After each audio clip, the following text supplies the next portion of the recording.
Well, today I'm very excited to bring you once again to this show Jim Rogers, who is a legendary investor, a maverick, and most of all, he's ours. He's a libertarian. He says that's the best description for him. So, Jim, thanks so much again for coming and joining us at this virtual table. Well, I'm flattered to be here because I know it's always good to be with you. Thank you so much. Well, it looks like our time, Jim, because as we're speaking right now, silver is at 91.26 an ounce, and gold is at, I believe, about $4,600 an ounce and rising. Could go to $5,000, $6,000 this year. How did you know so many years ago that this was eventually going to happen with gold and silver? I remember I bought my first silver coins after listening to you. Well, I make many mistakes. I'm a simple person, get many things wrong, but I hope that I own a lot more gold and silver when I die, if I ever die. But it's not for me, it's for my children. I don't plan to sell my silver, I don't plan to sell my gold. As I say, it's for my children. And so, do you think that gold and silver is on sort of a bullish track and it's going to just keep rising over the next year or 2 years? Or do you think we've reached sort of a new high? Well, we may have reached a new trading high. I mean, as you know, silver's been going straight up in the last few weeks. I mean, straight up and making new all-time highs. Any market that acts like that usually has a correction, but I repeat, it's only a correction because in the long term, silver and gold are both going to go much higher. Yes, gold has made new all-time highs, but we could have said that many, many times in the last 30 years. And it will continue to make all-time highs, as will silver, certainly in terms of US dollars. As we know, all fiat currencies are going to zero, probably especially the US dollar. And we have a lot to talk in that regard as well. But the last time we talked, Jim, it was in July, and it was right before a conflict with Iran. And we were very worried about it, and it ended up actually being some surgical strikes. And thank God it didn't get as bad as we thought it would.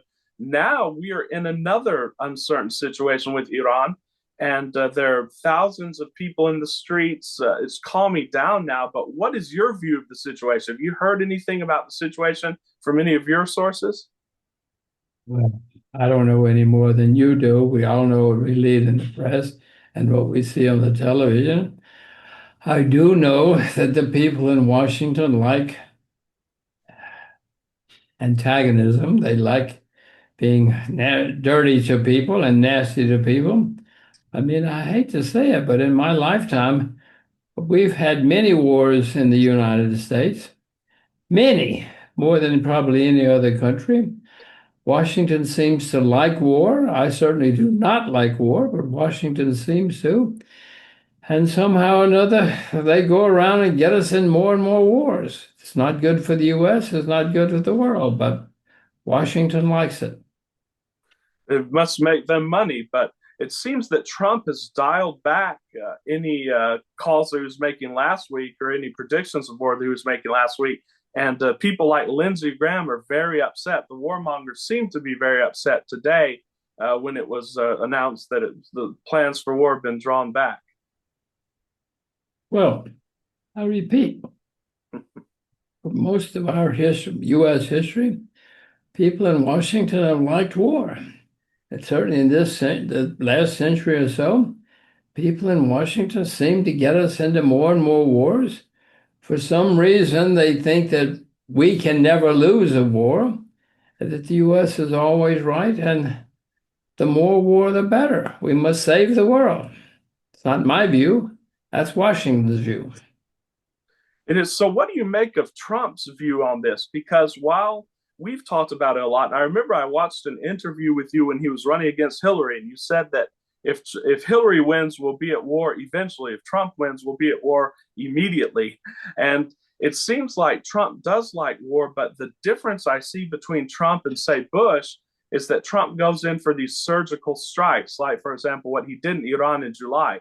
Do you see that as sort of a step in the right direction or step in the wrong direction, the way Trump goes about these things? My way would be to leave people alone. For sure. Stay home, close the window. Don't be shooting at people all the time. But that's why I don't live in Washington. That's why I'm not in American politics, because I'm not in favor of all of this. I'd rather us just be a simple, peace-loving nation, which we say we are, but that's not what our actions would indicate.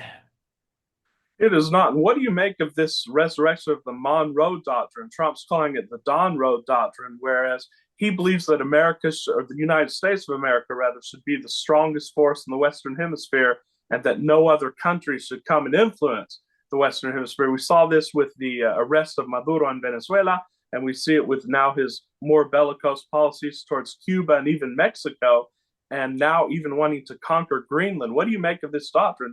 Does he have a point that it would, being that other powers like Russia and China perhaps are trying to establish a foothold in the hemisphere, maybe America should be the only one to have a foothold in the hemisphere?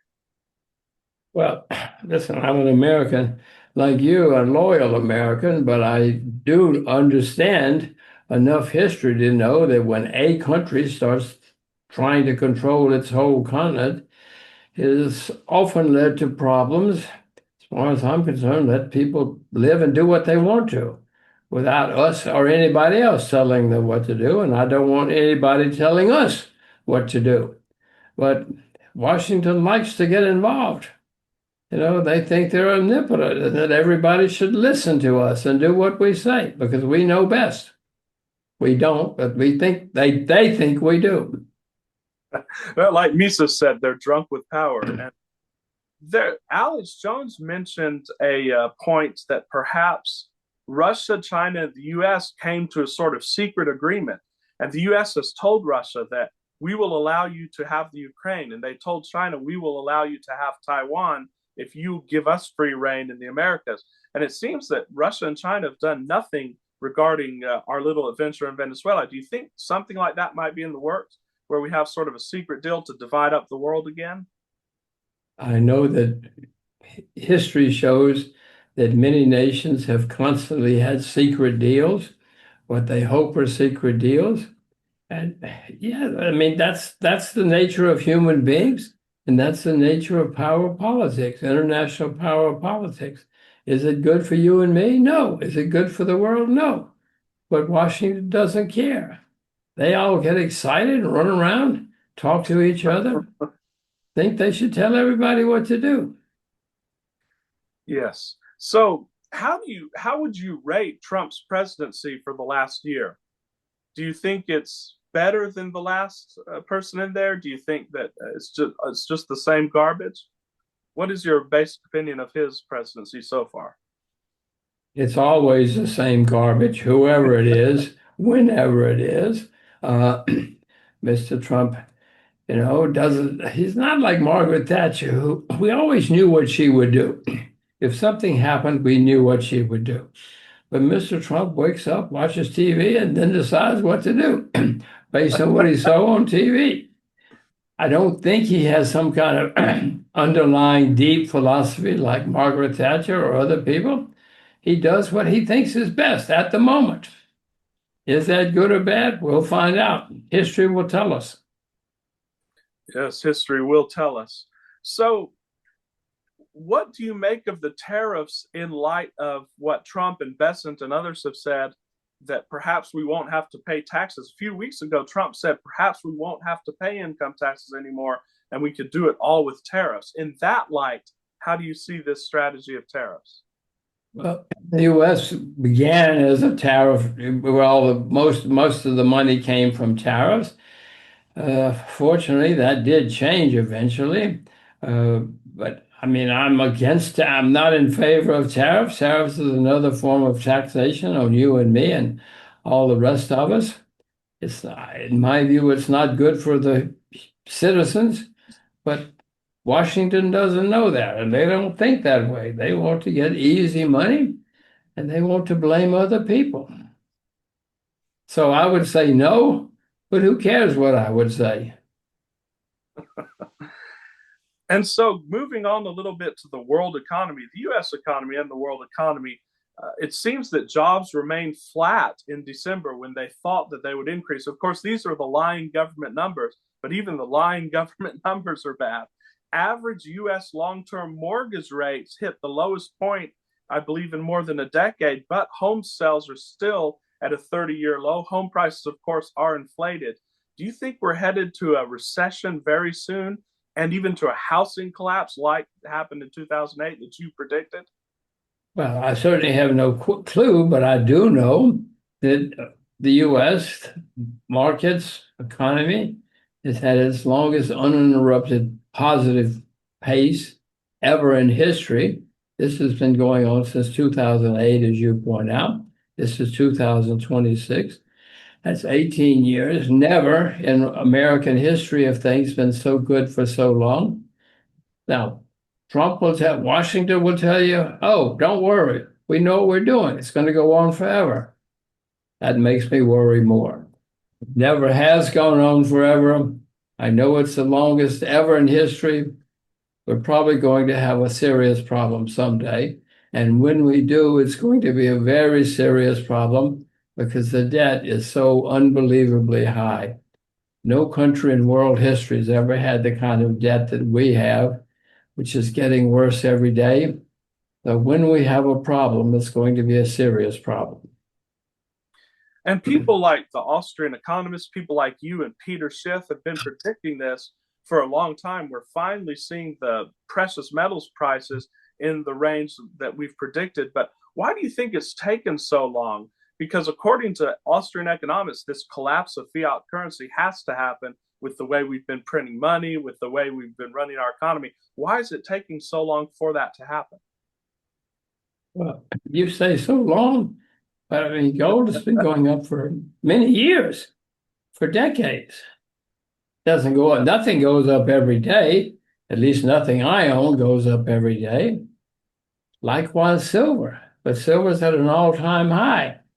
Now, you say, whatever you say, silver's at an all-time high.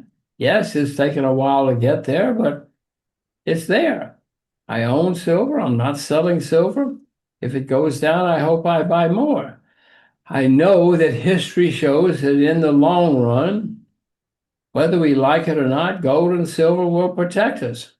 This has been going on for a century. You remember Jesus Christ? Jesus Christ was sold for 30 pieces of silver because even in his time, in those days, silver was extremely valuable and everybody knew it, just as we still know it.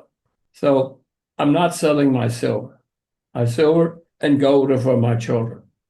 I always tell my friends it's God's money because, again, it's biblical. It's, like you said, from the time of Christ, and it'll be there forever. Well, actually, before Christ. It's Absolutely. been around long, long, long before Christ. It for sure has. So, what do you make of what's going on with Jerome Powell? I know we're not fans of Jerome Powell, but it seems to me that he might be a little bit better than his predecessors just because of the fact that he was willing to cut interest rates. As you see now, they're trying to bring criminal charges against him, and Trump wants to replace him. Although today he said he's not going to fire him outright, but he's not going to appoint him again after his term. What do you make of what's going on at the Fed right now, and what do you think Trump will do after Jerome Powell's term is over?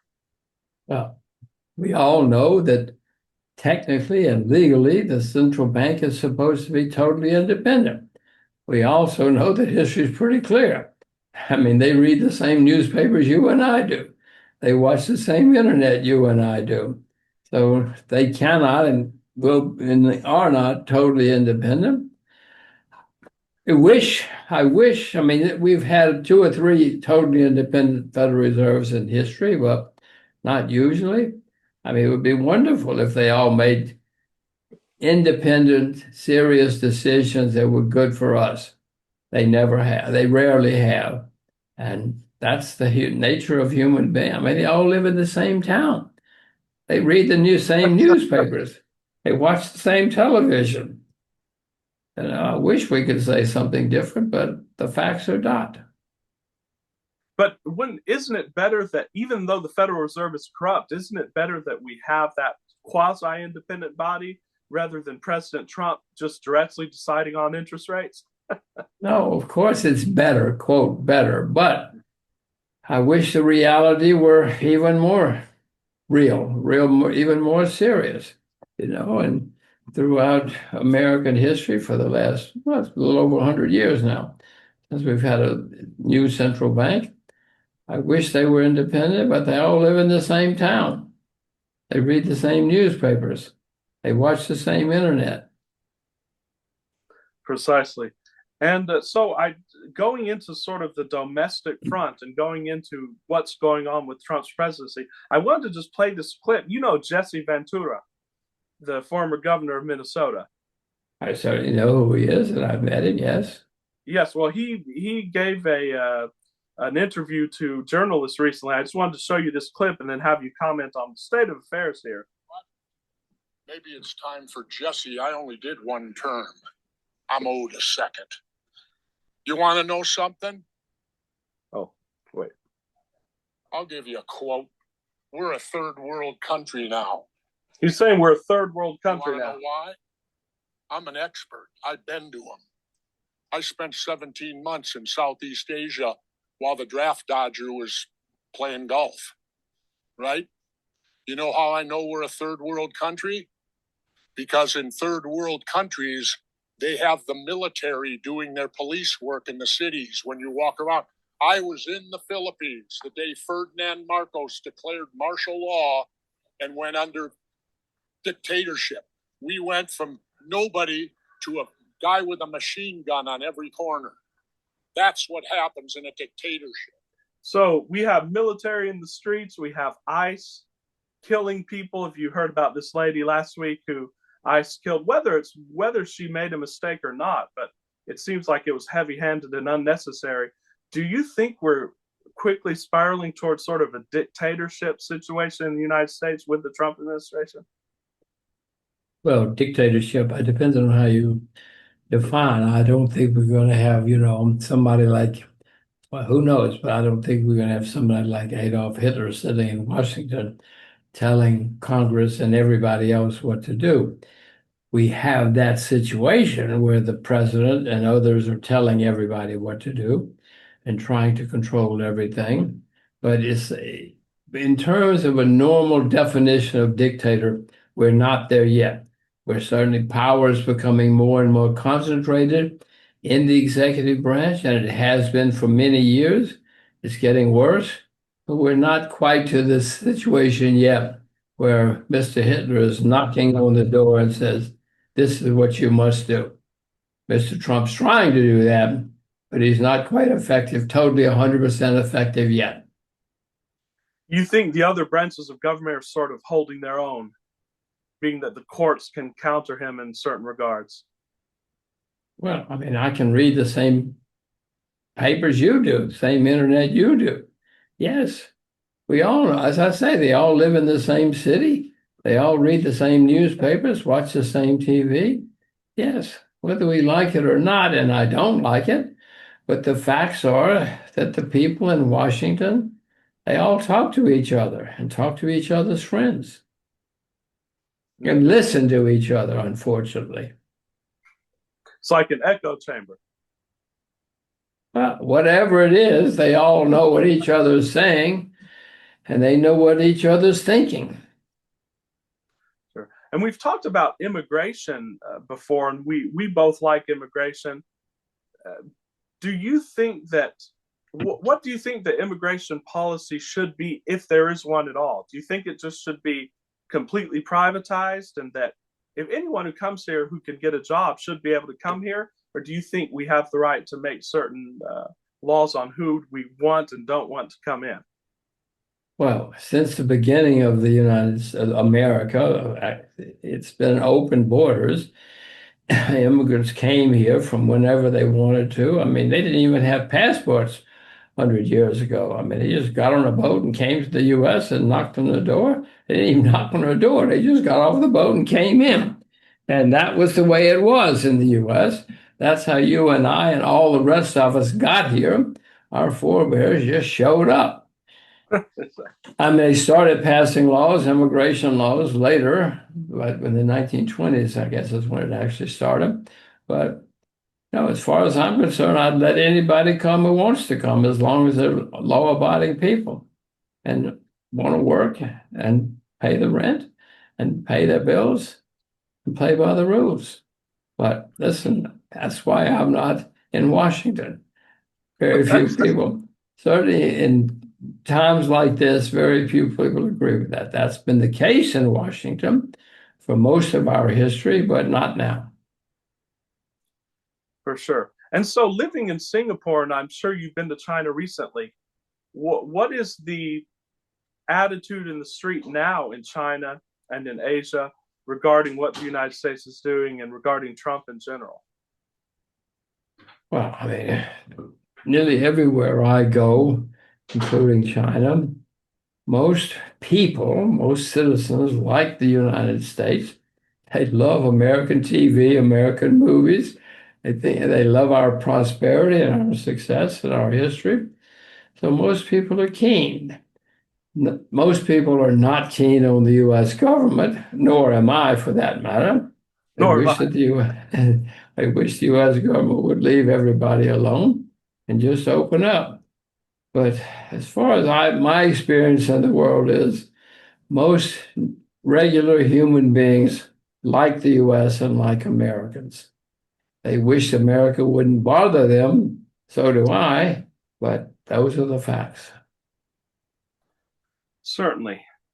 And so, we've talked before about your investment, not advice, but your investment proclivities and so on. Are there any new countries you're looking at, or are there any new stocks you're looking at right now in response to the global situation? Well, the U.S. stock market and most stock markets are making all-time highs. It's the longest period in American history when things have been going up since 2008. That's never happened before in our history. I have actually sold everything in the U.S. partly because of that. And I've sold, well, I still own shares in Uzbekistan. I still own shares in China, but I've sold most of the world because nearly everybody's making all-time highs. In my experience, and when things are great everywhere, it's always been a time to worry. So I'm looking out the window and worrying. And if so many, so I'm sorry, so many shares.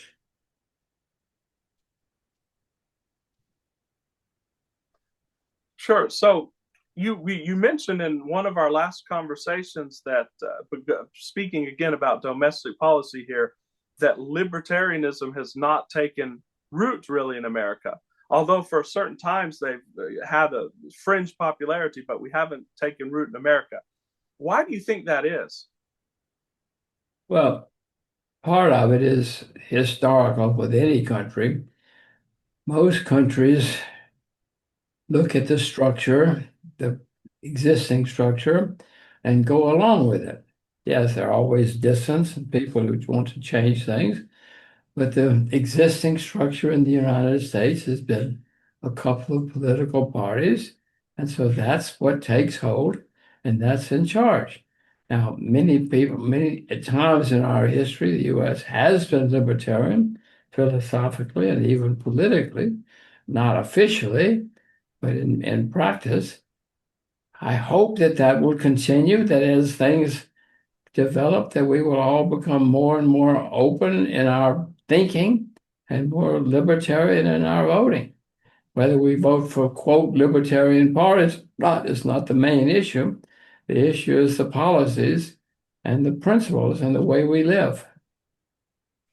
Yes, and we see, of course, people like Rand Paul and Thomas Massey, and even now Marjorie Taylor Greene, and they're calling it a MAGA civil war, where, of course, like I guess the more libertarian branch of MAGA is fighting with the more neocon branch of MAGA. Do you see anyone really winning this civil war, and who do you see winning it, or do you just see the MAGA movement sort of falling apart, and maybe the Democrats come in again?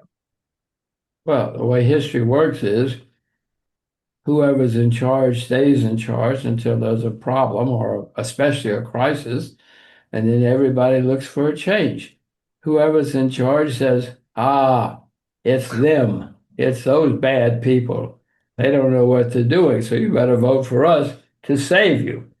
And many people who don't know any better or don't care or whatever, for whatever reason, go along with it. Is that the best way? Of course not. But that's what people are. We're human beings, no matter where we are. And people will go along. Now, if things get really, really, really bad, then of course somebody comes along and says, throw them out. It's their fault. And everybody says, yes, okay, we'll throw them out. It's their fault. Then we go back to the same old thing. It's just cycles repeating themselves, it would appear. Well, we're all human beings, whether we like it or not. We all have human nature. And so, just incidentally, I see that you have a book behind you on Xi Jinping. And that over the last year, there have been some rumors about Xi Jinping sort of losing his grip on power a little bit to some of his underlings. And so, my question for you, being that you have a lot of knowledge on China, do you see China perhaps going in a more libertarian or classical liberal way where they don't have sort of an all-powerful figure like Xi Jinping in the near future? Well, that has happened to every country in history, including China, and it will continue to. As people become more and more successful, they become more and more independent. That's certainly happening in China. You remember Mao Zedong? Well, the days of Mao Zedong are long over. These guys swear allegiance to Mao Zedong, but no, they do their own thing. They have their own factions, their own approaches, their own press now. There is a semi-independent press in China. They all travel. Many Chinese have been to other countries. They know that the world is different. They know that this is not 1958. This is whatever this is, 2026. That's And things right. are different. They all watch TV now. 50 years ago, they didn't have TV. What? They all watch podcasts probably now. Well, they watch something. Yeah, they all have internet. And 50 years ago, they barely had telephones, much less radio. It's an interesting discussion because, of course, in the United States, it's made out that China is, the most evil country on earth. It's a dictatorship and nobody has any freedoms. But you're saying that people have reasonably freedom in China, right? They're free to live their lives, basically. They're free to pursue their interests. It's not like a complete dictatorship. Well, I do know that U.S. propaganda is distorted, just like Chinese, like all propaganda is distorted. I know that China is far different from what we're all told, what Washington says. So we all have to try to make our own judgment and get our own sources of information. I mean, I hope that all of us, wherever we are, have learned to not listen to what our government says or to make our own judgment, whatever government it is. It's all the same cycles working. And what do you make of the social credit score? I heard about that years ago. I haven't heard much about it lately. Is it something that's really having a major effect, or are people just living with it and really not paying attention to it? Well, I don't pay too much attention to it. I hope it's just something that the people talk about. I hope that, well, I don't know much about it. I don't think it's that powerful, but what do I know? It certainly doesn't sound like a good way to run anything. Well, certainly not. So, well, Jim, thank you so much for coming on the show again. And it was great to talk to you. We covered a lot of topics. Well, no, my answer to you is thank you. I'm flattered and honored to be here.